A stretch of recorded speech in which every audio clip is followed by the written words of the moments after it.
We give her respect in the boardroom seated like this. She's even standing up in the meeting. Disrespecting us, disrespecting the approach and the manner in which we had come to present our issues. We say to her, we're here to say that young people of Graceland, in particular Ramaphosa, the neighboring communities and informal settlements are looking for dignified jobs. Because for the longest of time, when young people come to private companies, they're always told that there are no jobs for young people. But beyond that, we say that these companies get to generate billions and billions of revenue. And we fail to understand in terms of where does this revenue get to be redirected.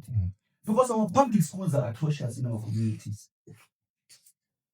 These young people are staying in communities that are subject to consequences of load shedding. There's no electricity there. There's no water there. There are no sporting facilities in our communities. We come and we present those issues. We say that in the abundance of these issues, how can the private company assist us to deal with social conditions that affect our people in the communities? Your people at the gate, already they were ready with rubber bullets. We even say to it was before we met with you. It was just before we met with you. We even say to these people have went to universities and institutions of higher learning. They have qualifications. And by the way, they're even qualified more than the people that are presiding there in those particular departments in Okamba. Why can the company not give them an opportunity? And if they are not skilled, why can the company not upskill them? So that the relevant skills that are required by the company are transferred to these young people, such that these young people are able to participate meaningfully in the company. Police were there in the first protest action. There was no intimidation, there was no violence. We had even made a very strong emphasis that there's no one who's a criminal here. All these young people, the only thing that they are saying is that we are just looking for opportunities. This company has been in existence for over 10 years in this in this community, but we fail to understand in terms of where does the revenue get to be redirected. There's crime here in these communities. Young women and girls get to be victims of gender-based violence. What is the company doing to assist the local people in curbing some of the social conditions? We come there. We say that if the head of HR does not have powers to take decisions in terms of whether he can employ one person today or 3 people tomorrow, who is the relevant person that can the company delegate to come and speak with us? Because clearly here was speaking with a delegation which does not have powers to take any decision. And that is when I met this gentleman and I requested that can maybe perhaps the managing director of the company come and speak with us. Because your people are saying that we've intimidated them. And I even said it, that if there is an intimidation that occurred in that company, they should come in the police station and open a case of intimidation. Why did they not open a case of intimidation if they were intimidated? Because there was no one who was intimidated, and we want to come here and sit and defend a case of intimidation if there was no one who was intimidated. The only demand that we requested them was, can the company prioritize local people, in particular young people who are looking for permanent jobs? So this is the approach and this is the attitudes that we're going to. You have to deal with it, unfortunately, because it's however unfortunate that when we were requesting sincerely that can we sit down in a boardroom and discuss issues that pertain to young people. And I even said it, that we will send a delegation from the community, because I'm not always around. I deal with the crisis of unemployment in South Africa.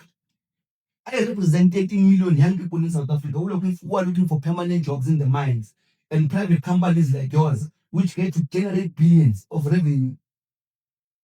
We said we will send a delegation.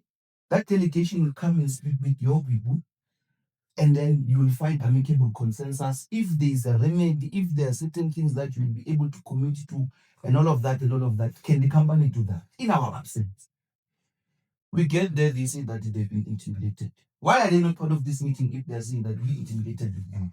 Because if you had said that the meeting must be in the police station, the first people I wanted to see in this meeting was those 2 ladies opening a case of intimidation and pointing us by face that the president, the secretary, Tulani, came and intimidated us in our office. Why is the case of intimidation not open? So that clearly says that it's just a deflection of the reality that confronts our people. And we're even saying it here. The captain has been with us in the protest actions that we've been demonstrating throughout the past 2 weeks. And if he is here, he can also attest that we've never been violent anywhere. I don't remember us approaching a company or any company coming here to complain that we came here and we vandalized their properties, we demanded their attention by force. No. We had presented a memorandum on paper, by the way. Said this is a memorandum of consent. Please go through it. If you can't also commit to meet us in person, sure, we don't have a problem. You can even respond to this thing online. We'll get to deal with it via email and respond back to you. But the issues that we're presenting are that we are demanding permanent jobs for the youth of South Africa, 2 economic opportunities for young people as well.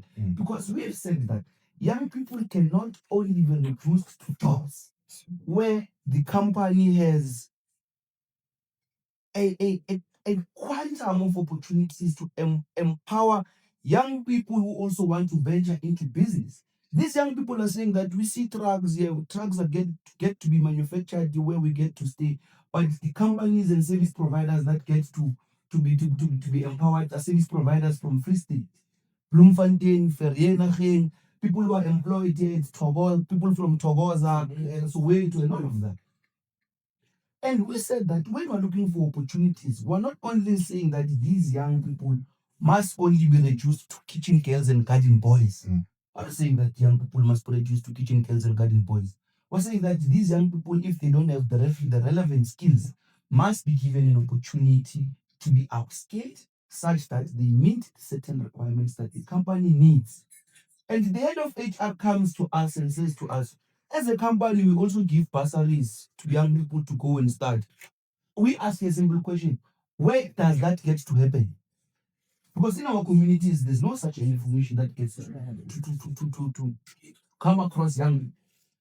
We have programs that upskill people, we train, we do such things and that. She explains it. We gave her time to explain some of the programs that your company gets to do. We said that, but this is news to us. When do you get to advertise some of these things? No, it's there on Facebook. How do you even advertise your job vacancies? No, it's there on our website and Facebook. WhatsApp pages and all of that. And who from the community have the company given that responsibility to discharge such information that if there are young people who have now passed matric and they want to go and start at the University of Wales, and the company is saying that after we've made a thorough analysis, our financial coffers has capacity to take 10 or 20 people to VEDS, UG and all of that. These young people can come. Who are those young people? But that's what she said to us, that the company has that capacity to do that, but we will do it, but it's not there in our communities. It's not there. And we're not here to say that we want to have a hostile relationship with the company. I doubt you'd want us to come and picket there in your company each and every day. And I even said it, that it's a constitutional right. Section 17 of the Constitution of the Republic of South Africa says that people can gather. People can gather as long as the protests are not violent, they don't intimidate or infringe in anyone's rights. People can picket. And I made that commitment that if you want us to come and picket there in your gate every day, you can do it. Young people are not lazy. You can do it every day. Every day you can come today, tomorrow, up until Friday, and come and close up until young people are given jobs. I think let me stop. Let me get the day for now.